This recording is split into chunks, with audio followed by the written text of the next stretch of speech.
I'm sure you've heard the left mention the words gun control by now, right? Assault rifles, large capacity magazines. Well, lock and load, because I'm gonna give you my unfiltered opinion on the left's attempt at an assault weapons ban. We'll debunk the misinformation surrounding AR-15s and then hit the range to shoot assault weapons. My name is Paige and this is Reloaded.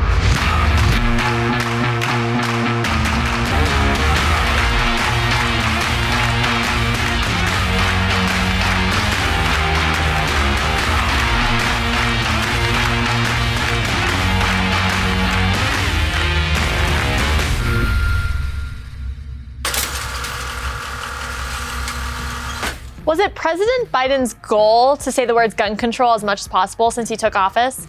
During his first 100 days, there was proposal after proposal targeting firearm ownership, but the media sources are claiming these proposals are meant to protect Americans from things like people who haven't done anything bad yet, but might do something bad in the future. What? How do they come up with this stuff? I still don't understand what they're trying to get at. Do they want to protect us, or are they deceiving us into just handing over our freedoms on a silver platter? As if this isn't unconstitutional enough, wait until you hear about the proposed assault weapons ban of 2021. Let me just read you the first sentence. To regulate assault weapons, to ensure that the right to keep and bear arms is not unlimited, and for other purposes. What the are these people trying to say? Ensure that the right to keep and bear arms is not unlimited? In case you can't interpret government lingo, this would limit the right to bear arms. And if I remember correctly, there's this important line that says, the right of the people to keep and bear arms shall not be infringed, not shall not be unlimited. I think it's interesting that they're using the same verbiage as the Second Amendment, regulated, right to keep and bear arms. It's also fascinating that the same guy inspiring these bills says, and if you wanted to think you need to have weapons to take on the government, you need F-15s and maybe some nuclear weapons. Why would he say we need military weaponry to hold the government accountable, but then turn around and harshly restrict our rights to own any firearm? I'm just as confused by all the back and forth verbiage as you. So let's break this bill apart. The term semi-automatic pistol means any repeating pistol that A, utilizes a portion of the energy of a firing cartridge to extract the fired cartridge case and chamber the next round, and B, requires a separate pull of the trigger to fire each cartridge. They're right, they just make it sound really technical. This basically, what the definition means is this.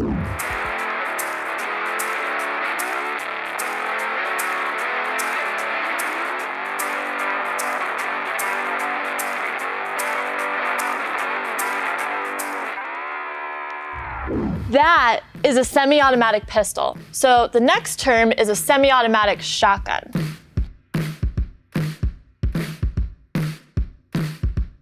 So it's an identical definition as the pistol, and I'm going to assume that the next definition is a semi-automatic rifle.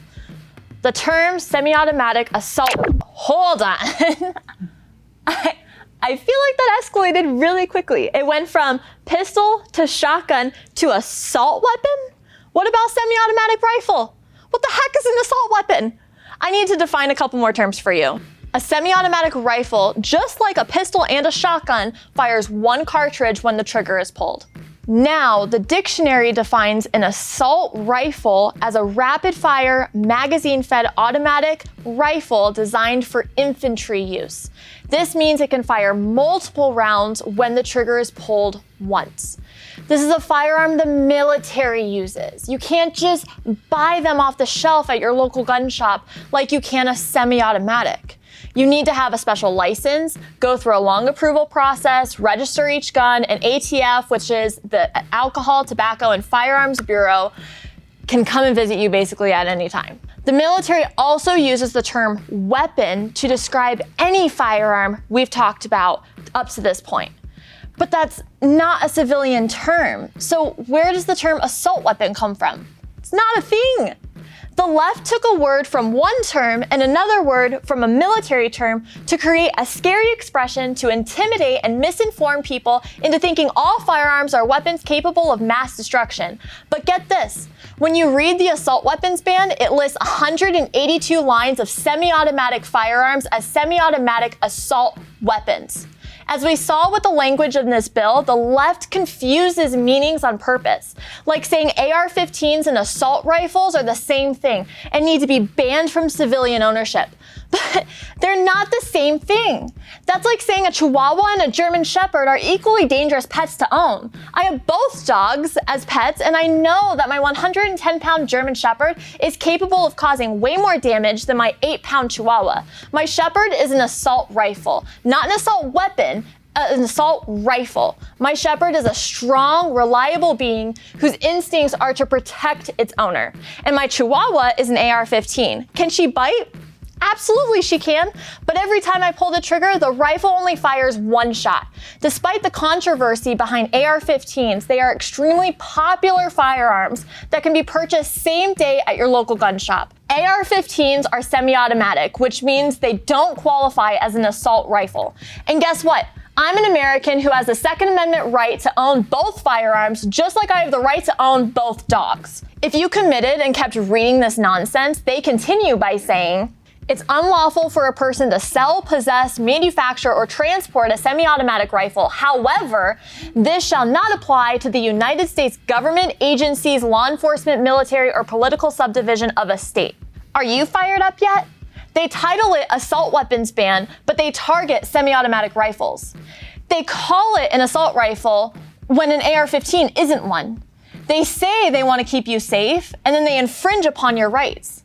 I don't know about you, but I enjoy a government that knows the definitions of terms before they put it in propositions.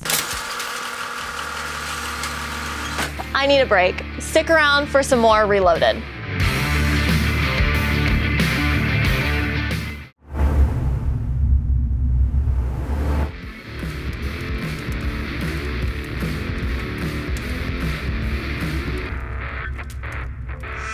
Okay, I need to calm down.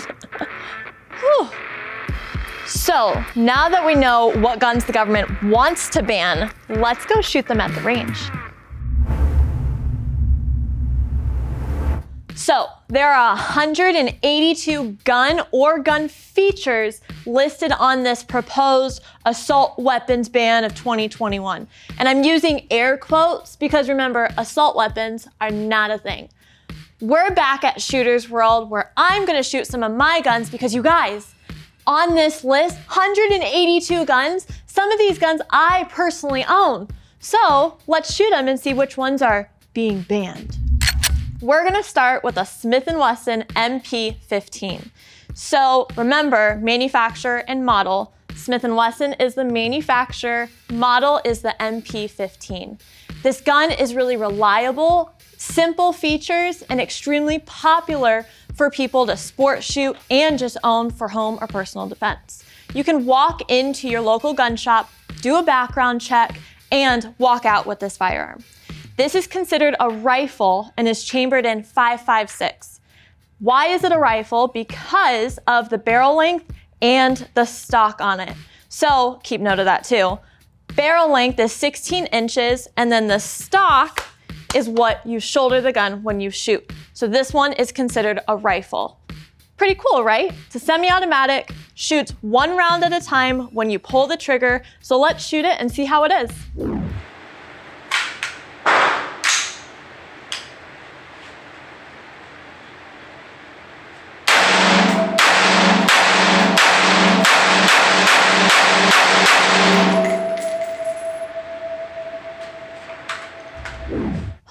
Not too bad, right? So in the first part of the assault weapons ban, first couple pages, they mentioned that a semi-automatic is an assault weapon if it has a detachable magazine and a vertical grip. And what that means is a detachable magazine, meaning that this is all the ammunition that it's held, detaches from the firearm. Most firearms are like this. This one has a detachable magazine However, it does not have a vertical grip. A vertical grip would be attached right here, and you would hold the gun like this rather than like this. So because that one doesn't have a vertical grip, I would say this one is good to go, right? I can legally own this if the assault weapons ban was a thing. Oh, but wait, they get sneaky with this. So if you go 4 pages down, there is a list of 43 specific manufacturer and models that they want to ban.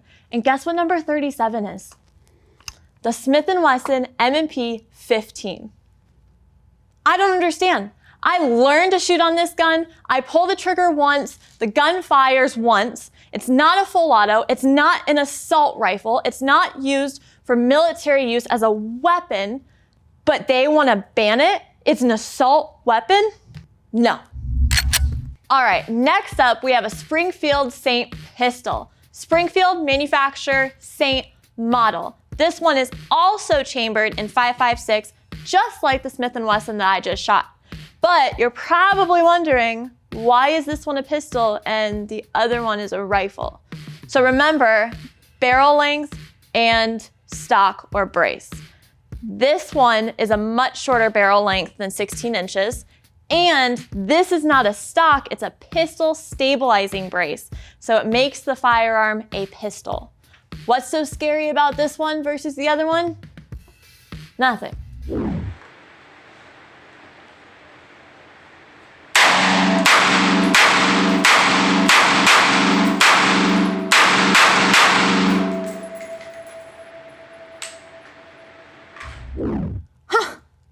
Weird. So, not an assault rifle, not a weapon.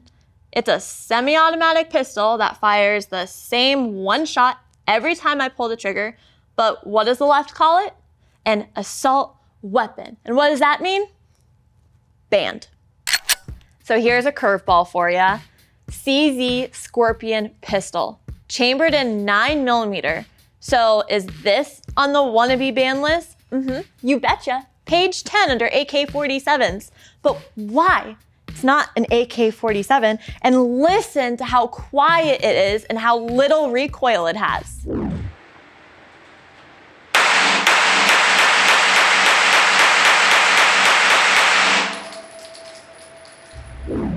This thing's fun. But why the hell is it on the wannabe ban list? It's literally a pistol and semi-automatic. So do you see what's happening?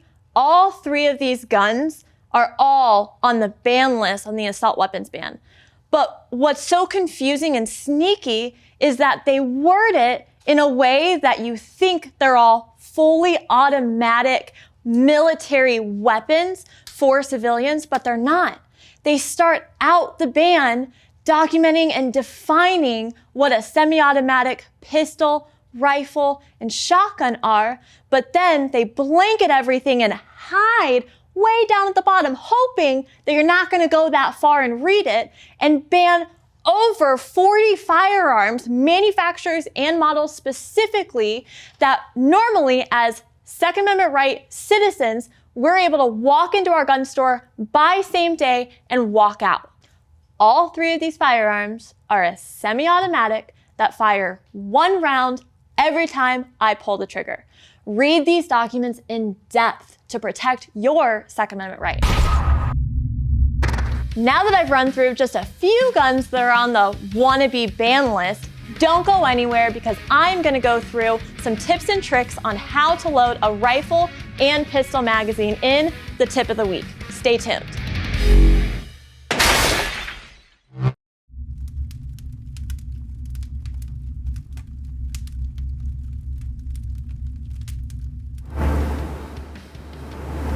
So, pulling the trigger is definitely my favorite thing, but loading magazines is my least favorite. The round is slipping all over the place, my thumbs get tired, the springs are tight, I drop rounds. It's just no fun. So this week's tip are tips and tricks on how to load a rifle and a pistol magazine. We're gonna start with a rifle magazine. So rifle magazines are a little bit easier to load than pistol magazines. However, if you just bought a rifle, the magazine can be really tight because that spring is brand new. We're gonna take our round, This is a 223 for the magazine.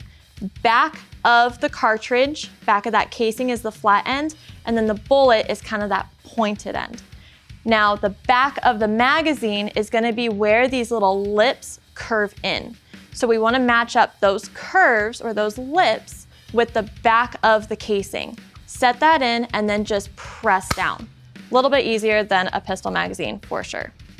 Same thing, get my cartridge, flat end of that casing towards the back, just set it on top and then push in. I like to hold the magazine with my non-dominant hand and then really use my dominant hand to push down that spring, depending on how tight or how new that magazine is. So here, push down. Another trick that I would recommend is don't load it out here, and also don't set it on a table to load it, because that's how your round kind of slips or falls off. Bring it in towards your body, kind of into your working space. Set it on top and then push down in your working space. Last tip that I'd give you for a rifle magazine is just seat those rounds back, give it a good tap so that they're all on the back and then easily able to feed into your rifle. Pistol magazines are not that easy.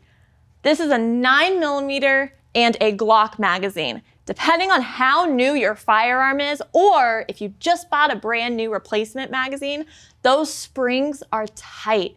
So if you're wondering, what are you talking about a spring? This whole thing is called the magazine tube. This orange part is angled upward, that's the follower. So when you load your cartridges into your magazine, they're gonna be angled up a little bit, and that's so that they can feed into your chamber when you load your firearm. Now, underneath that follower, inside the magazine tube, is a long kind of curly spring that's compressed down. Now, if you just bought a magazine, that's gonna be really tight. But as you use your magazines more and as you shoot more often, definitely do that, right? As you shoot more often, that spring is gonna loosen up, making it easier to load.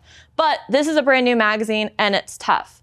So a lot of people will either set the magazine on the table and load it, but then first one's pretty easy, but then it's like a round cartridge on a round cartridge and it slips, it falls off, and it makes it really difficult. My thumbs get tired. So what I do, once I have that first round in my magazine, hold it in my non-dominant hand, notice that the bullet is facing up and out.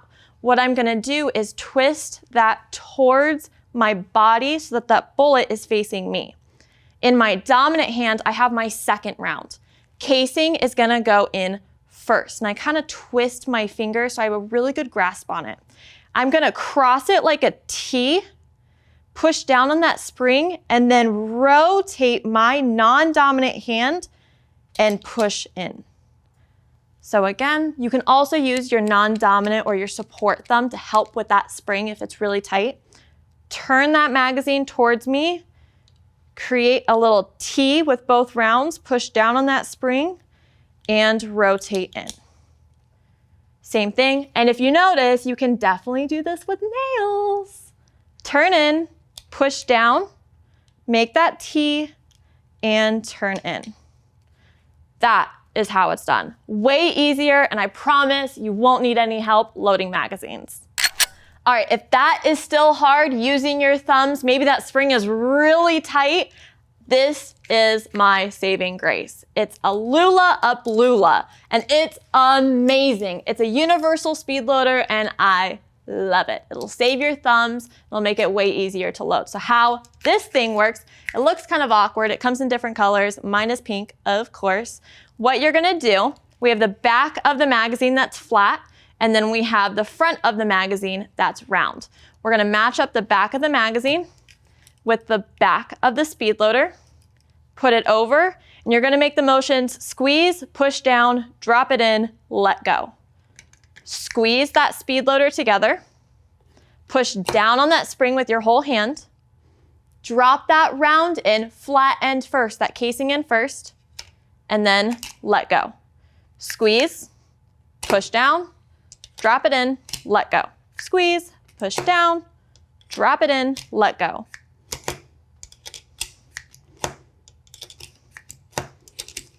I love it. You can practice this at home, and I hope these tricks help you so that you spend a little bit more time on range pulling that trigger instead of loading magazines.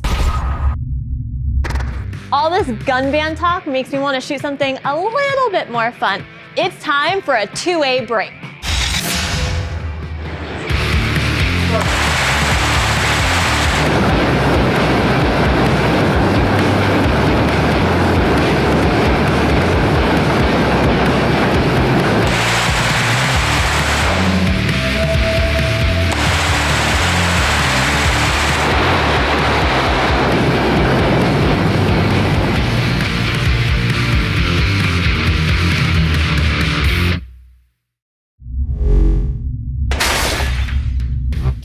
Tune in next week where we'll get to the bottom of the ammunition crisis and see what other fun training tools you can safely do at home that don't involve spending a fortune. Don't forget to like, share, and comment on this episode so I can talk 2A with you every week. My name is Paige Rue, and your firearm freedoms just got reloaded.